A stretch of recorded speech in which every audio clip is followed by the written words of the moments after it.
क्या विजय थलापति तमिलनाडु के सबसे लोकप्रिय मुख्यमंत्री बन पाएंगे? जानिए उनके बड़े फैसले और जनता को मिलने वाले फायदे। नमस्कार दोस्तों। क्या फिल्मों का सुपरस्टार असली जिंदगी में भी जनता का हीरो बन सकता है? क्या तमिल सिनेमा के मशहूर अभिनेता विजय थलापति मुख्यमंत्री बनने के बाद तमिलनाडु की तस्वीर बदल पाए हैं? आज की इस वीडियो में हम जानेंगे कि मुख्यमंत्री बनने के बाद विजय ने कौन-कौन से महत्वपूर्ण फैसले लिए, किन योजनाओं की शुरुआत की, उनका लोगों को क्या फायदा हो सकता है और राजनीति में आने से पहले उन्होंने समाज सेवा के क्षेत्र में क्या योगदान दिया।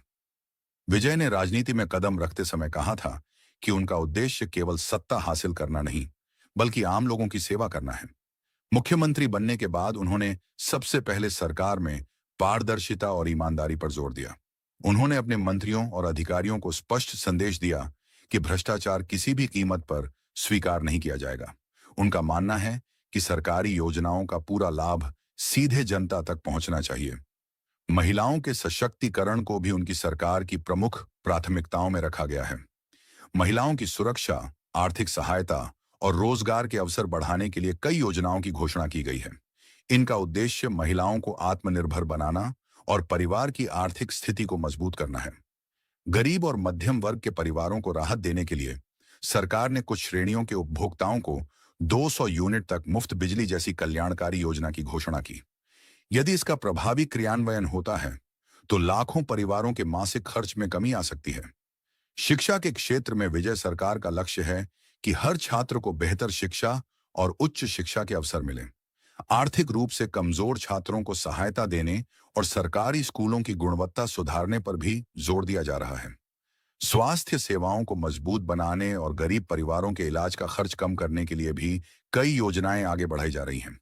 किसानों के हितों को ध्यान में रखते हुए सरकार ने सिंचाई, जल संरक्षण और कृषि से जुड़े मुद्दों को प्राथमिकता दी है।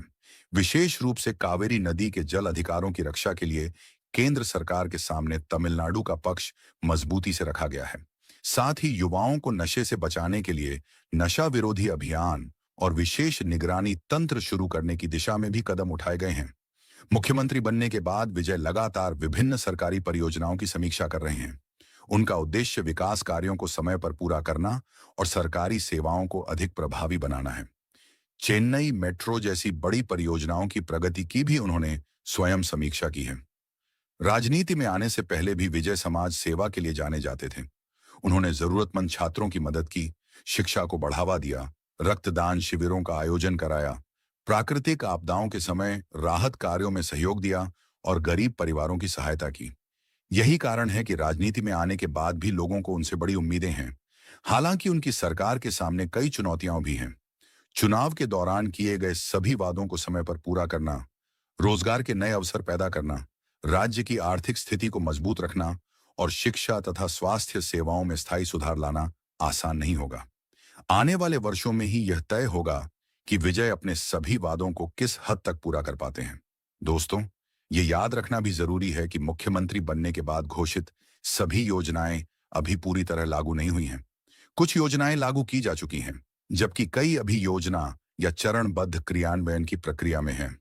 इसलिए समय के साथ इनके वास्तविक परिणाम सामने आएंगे। अगर आपको यह जानकारी पसंद आई हो तो वीडियो को लाइक करें, अपने दोस्तों के साथ शेयर करें और हमारे चैनल को सब्सक्राइब करना बिल्कुल ना भूलें।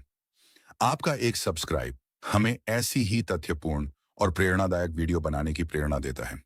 धन्यवाद। मिलते हैं अगली वीडियो में।